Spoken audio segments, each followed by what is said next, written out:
जिस लड़की के घर पर पैदा होने पर खुशियां जताई गई, उसी लड़की ने अपने पिता की मौत की साजिश रचाई। बेंगलोर में एक 18 वर्ष की लड़की ने अपने बॉयफ्रेंड के साथ मिलकर अपने पिता की उस वक्त जिंदा जलाकर हत्या कर दी जब वह बाथरूम में नहा रहा था। लड़की अपने बॉयफ्रेंड से प्यार करती थी। लड़की रश्मि को लगता था कि अगर उसके पिता जिंदा रहे तो उनको प्यार कभी नहीं मिल पाएगा। इसी मानसिकता के साथ क्रूरता की सारी हदें पार करते हुए रश्मि ने अपने प्रेमी के साथ मिलकर अपने ही पिता की जिंदा जलाकर हत्या कर दी। मृतक जयकुमार जैन एक टेक्सटाइल के बिजनेसमैन थे। उन्होंने शायद अपने सपने में भी नहीं सोचा होगा कि एक दिन उसकी बेटी ही उसकी मौत का कारण बन जाएगी। क्या है पूरा मामला, आइए जानते हैं। महाराष्ट्र में बेंगलोर के राजाजी नगर में एक परिवार रहता था। परिवार में जैन कुमार, उनकी पत्नी, 2 बच्चे जिनमें एक लड़की और एक लड़का और उसके माँ बाप। कहानी में जयकुमार जैन को हम कुमार नाम से बोलेंगे। कुमार की पत्नी दिव्या, उसकी बेटी रश्मि और एक बेटा और कुमार के बूढ़े माँ बाप सेकंड फ्लोर पर रहा करते थे। कुमार और उसके 2 बच्चे और पत्नी फर्स्ट फ्लोर पर रहा करते थे। कुमार का टेक्सटाइल का एक बिजनेस था। उनका बिजनेस काफ़ी अच्छा भी चल रहा था। कुमार की बेटी रश्मि कॉलेज में पढ़ रही थी। हाल ही में उसने एडमिशन लिया था। तभी उसे बीकॉम के एक छात्र परवीन से प्यार होता है। परवीन और रश्मि के घर नहीं पता था कि वो दोनों आपस में प्यार करते हैं। इसी दौरान एक दिन परवीन और रश्मि जब मार्केट में थे तो कुमार की पत्नी दिव्या ने उन्हें देख लिया। घर आने के बाद दिव्या ने अपनी बेटी रश्मि से पूछा कि तुम्हारे साथ जो लड़का था वो कौन था। इस पर रश्मि बात टाल देती है। रश्मि किसी के साथ मार्केट में थी, ये बात दिव्या अपने पति कुमार को नहीं बताती है। दिव्या इसी बात को यही दबा देती है। कुछ दिन और बीत जाते हैं, सब ठीक ठाक चल रहा था।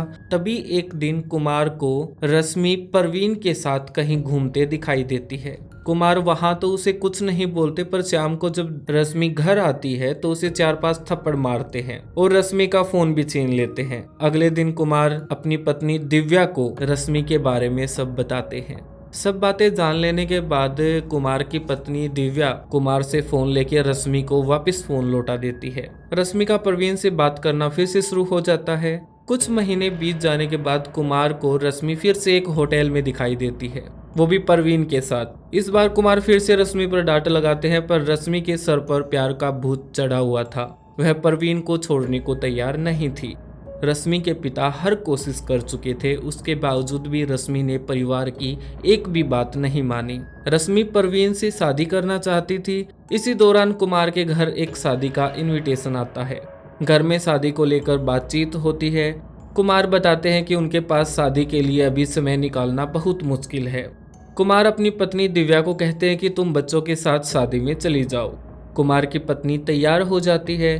2 दिन बाद उन्हें शादी में जाना था। कुमार की पत्नी दिव्या शादी के लिए अपने दोनों बच्चों के साथ शॉपिंग करने मार्केट जाती है और शादी की लगभग सारी तैयारियां पूरी कर लेते हैं। अब अगले दिन इन्हें शादी के लिए गोवा जाना था। कुमार अगले दिन अपनी पत्नी दिव्या और बेटी रश्मि और बेटे को कार में बैठाकर एयरपोर्ट छोड़ने के लिए जाते हैं।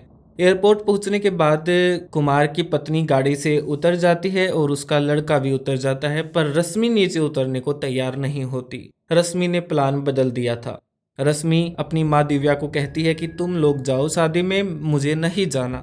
घर वालों को थोड़ा आश्चर्य होता है, मगर उस दौरान कोई ज्यादा कुछ समझ नहीं पाता कि ये लड़की ऐसी हैवानियत करेगी। कुमार की पत्नी और लड़का एयरपोर्ट चले जाते हैं और फिर कुछ ही घंटों में गोवा पहुंच जाते हैं। इधर कुमार अपनी लड़की के साथ वापस घर आ जाता है। शाम को घर पर नौकर खाना बनाते हैं। जब खाना बन के तैयार हो जाता है, रश्मि खुद अपने पिता को उसके रूम में खाना देने जाती है। रश्मि के पिता यह देखकर खुश होते हैं कि उनकी बेटी उनका ध्यान रखती है। कुमार अक्सर रात को सोते टाइम दूध भी पीते थे और कुमार की बेटी रश्मि उसे दूध भी देने जाती है। कुमार अपनी बेटी से बहुत प्यार करता था, मगर उसकी बेटी के मन में क्या था यह किसी को नहीं पता था। अगले दिन रश्मि अपने बॉयफ्रेंड से बात करती है। रश्मि का बॉयफ्रेंड उसे कहता है कि तुम्हारे पापा हमारी शादी के लिए कभी राजी नहीं होंगे, उन्हें रास्ते से हटाना बहुत जरूरी है। रश्मि परवीन के साथ मिलकर अपने ही पिता की हत्या का प्लान बना रही थी। परवीन बाजार से नींद की गोलियां लेकर आता है। उधर रश्मि घर से कॉलेज का बहाना बनाकर परवीन से मिलने जाती है। दोनों में आपस में कई देर तक बातचीत भी होती है। इसके बाद दोनों फैसला लेते हैं कि आज रात रश्मि अपने पिता के दूध में नींद की गोलियां मिला देगी और जब कुमार सो जाएगा तो उसका गला काट देंगे। परवीन रश्मि को कहता है कि गला रश्मि को ही काटना पड़ेगा। रश्मि प्यार में अपने बाप की हत्या करने को राजी थी। अगले दिन घर पर जब रात को खाना बनता है तो रश्मि अपने पिता को खाना देने के लिए रूम में जाती है। खाना करने के 1 घंटे बाद रश्मि अपने पिता को दूध देने जाती है और दूध में नींद की 20-30 गोलियां मिला देती है। प्लान के मुताबिक दूध पिलाने के बाद कुमार को गहरी नींद आ जाती और रश्मि उसका गला काट देती। रश्मि दूध देने जाती है और रश्मि के पिता कुमार दूध पी लेते हैं। दूध पीने के बाद रश्मि के पिता कुमार सो चुके थे। करीब 1 घंटा बीत जाने के बाद रश्मि अपने पिता के रूम में जाती है और वह देखती है कि उसके पिता गहरी नींद में सो चुके हैं। रश्मि परवीन को फोन करती है और कहती है कि उसका पिता अब सो चुका है। परवीन बताता है कि अब किचन में जाओ और चाकू लेकर आओ और गला काट दो। रश्मि किचन में जाती है और चाकू लेकर आती है। जब रश्मि चाकू लेकर कुमार के कमरे की तरफ बढ़ रही होती है तभी घर के नौकर की आंख खुल जाती है। रश्मि का प्लान खराब हो चुका था। रश्मि उस रात अपने पिता की हत्या नहीं कर पाई। अगले दिन रश्मि के पिता दिन में 11 बजे सोकर उठते हैं। वह उस दिन बहुत लेट सोकर उठे थे। कुमार अक्सर 6 बजे ही उठ जाता था। कुमार का सर भारी था मगर उसे ये अंदाजा नहीं था कि उसे नींद की गोलियां दी गई हैं। कुमार सोचता है कि उसकी तबीयत खराब होगी। दूसरी तरफ रश्मि अपने बॉयफ्रेंड को 11 बजे दिन में फ़ोन करके यह सारी बात बताती है कि उसके पिता अभी सोकर उठे हैं और रात को वह गला नहीं काट पाई। रश्मि का बॉयफ्रेंड परवीन रश्मि को कहता है कि तुम्हारे पापा अभी नहाने जाएंगे क्या? रश्मि कहती है कि हाँ, अभी वो थोड़ी देर बाद नहाने के लिए जाएंगे। परवीन रश्मि को एक प्लान बताता है। प्लान ये कि जब कुमार नहाने जाएंगे तो बाहर से बाथरूम का गेट बंद कर देना और बाथरूम के बाहर से खिड़की के जरिए पेट्रोल अंदर डाल देंगे और फिर आग लगा देंगे। दोनों ने इस हत्याकांड को प्लान अच्छे से कर लिया था। प्लान के मुताबिक जब कुमार नहाने के लिए बाथरूम जाते हैं तो रश्मि परवीन को अपने घर बुलाती है। जब कुमार नहा रहे होते हैं तो रश्मि कुमार के बाथरूम का गेट बाहर से बंद कर देती है। कुमार को यह बहुत अजीब लगता है। जब कुमार आवाज लगाता है तो रश्मि किसी भी बात का जवाब नहीं देती है। फिर शुरू होती है बेटी और उसके बॉयफ्रेंड की क्रूरता। दोनों एक नलकी लेकर आते हैं। नलकी वो जो आमतौर पर पानी के लिए घरों में यूज की जाती है। नलकी को बाथरूम की खिड़की के छेद से अंदर डाला जाता है और 5 लीटर पेट्रोल बाथरूम के अंदर डाल देते हैं। कुमार अंदर चिल्लाते हैं मगर उसकी कोई सुनने वाला नहीं था। फिर रश्मि माचिस की सीख जलाती है और खिड़की के जरिए बाथरूम में सीख डाल देती है। बाथरूम में आग धधकना शुरू हो चुकी थी। रश्मि के पिता कुमार जिंदा जल रहे थे। कुमार जोर जोर से चिल्लाते हैं। कुमार की आवाज आस पड़ोस में भी दूर दूर तक सुनी जा रही थी। परवीन वहां से भाग जाता है। अब रश्मि को डर था कि पड़ोसी उसके घर पर आएंगे। कुमार के घर आग लगती देख पड़ोसी वहां पर भागकर पहुंचते हैं।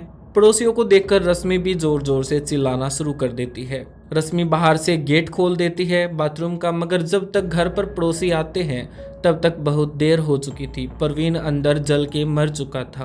पड़ोसी आकर देखते हैं और आनन फानन में लोग आग को बुझाते हैं मगर कुमार तब तक सारा जल चुका था। पड़ोसी कुमार को जल्दबाजी में हॉस्पिटल लेकर जाते हैं जहां उसे मृत घोषित कर दिया जाता है। कुमार के मरने की खबर उसकी पत्नी को दी जाती है। उसकी पत्नी उसी दिन की फ्लाइट से गोवा से वापस आती है। फिर शुरू होती है पुलिस की पूछताछ। पुलिस कुमार के घर आती है और सब लोगों से और पड़ोसियों से पूछताछ करती है। पुलिस सबसे पहले रश्मि से पूछती है कि क्या हुआ था। रश्मि बताती है कि उसके पिता कुमार नहाने के लिए बाथरूम गए थे, तभी शायद शॉर्ट सर्किट के कारण बाथरूम में आग लग गई। पुलिस पड़ोसियों से भी पूछताछ करती है। पड़ोसी बताते हैं कि बाथरूम में आग की लपटें उठ रही थी, मगर जब उन्हें गेट खोलकर देखा तो कुमार पूरी तरह से जल चुके थे। पुलिस की टीम इस केस पर काम करते हुए आगे बढ़ती है। पुलिस के सामने अब एक सवाल था कि क्या शॉर्ट सर्किट से इतनी तेज आग भभक सकती है। काफी सोच विचार के बाद पुलिस इस रिजल्ट पर पहुंचती है कि शॉर्ट सर्किट के कारण एकदम से इतनी तेज आग नहीं लग सकती। दूसरा सवाल पुलिस के सामने ये था कि कुमार ने अंदर से गेट बंद कर रखा था। इसके मुताबिक कुमार ने बाहर निकलने की कोशिश क्यों नहीं की। पुलिस के मन में एक और सवाल आता है कि क्या आग इतनी तेज लग गई थी कि कुमार को बाहर निकलने का मौका ही नहीं मिला। शॉर्ट सर्किट से एकदम से इतनी तेज आग लगना, ये बात पुलिस के गले से नहीं उतर रही थी। पुलिस पूछताछ के लिए सबको बारी बारी पुलिस स्टेशन में बुलाती है। सबसे पहले रश्मि को बुलाया जाता है। पुलिस रश्मि से पूछती है कि तुम की एकदम से इतनी तेज आग कैसे लगी। रश्मि पुलिस को शॉर्ट सर्किट का कारण बताती है। पुलिस को शक होता है कि रश्मि कारण क्यों बता रही है, लेकिन पुलिस रश्मि को सिर्फ इस संदेह के आधार पर गिरफ्तार नहीं कर सकती थी। पुलिस रश्मि के फोन की कॉल डिटेल्स निकालती है तो उन्हें एक नंबर मिलता है। यह नंबर रश्मि के बॉयफ्रेंड परवीन का था। पुलिस परवीन का नंबर ट्रेस करती है और उसकी कॉल डिटेल्स निकालती है। इनके व्हाट्सएप चैट में कुछ आग लगने जैसी भी बातें थी। पुलिस का सारा शक अब रश्मि और परवीन पर आ जाता है। रश्मि और परवीन को अगले दिन पुलिस स्टेशन बुलाया जाता है। रश्मि और परवीन से पुलिस जब टॉर्चर करती है तो ये दोनों से चुगलना शुरू करते हैं। परवीन बताता है कि वह रश्मि से बहुत प्यार करता था और जब तक कुमार जिंदा रहता इनकी शादी नहीं होने देता। अपने पिता की मौत के बाद भी रश्मि को कोई पछतावा नहीं था। पुलिस कुमार की पत्नी दिव्या को पुलिस स्टेशन बुलाती है और उसे बताती है कि इन दोनों ने ही इस हत्याकांड को अंजाम दिया है। कुमार की पत्नी इधर पुलिस को कहती है कि उसकी बेटी को छोड़ दिया जाए और परवीन के ऊपर इस हत्याकांड की सारी साजिश डाल दी जाए। केस को देखते हुए यही लगता है कि कुमार की पत्नी ने घर पर ऐसे हालात पैदा कर दिए थे कि उसकी बेटी ने अपने पिता को ही जिंदा जला दिया। इस केस में अगर कुमार की पत्नी दिव्या शुरू से ही उसका ध्यान रखती तो शायद इस अनहोनी को टाला जा सकता था। हालांकि पुलिस ने इस मामले में निष्पक्ष रूप से दोषियों के खिलाफ सबूत जुटाए या नहीं, हम इस बात की पुष्टि नहीं करते हैं।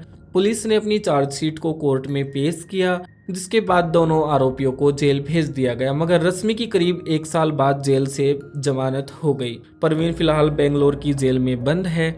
ये था आज का केस। फिर मिलते हैं न्यू केस के साथ। तब तक के लिए खुश रहिएगा, अपनों का ध्यान रखिएगा।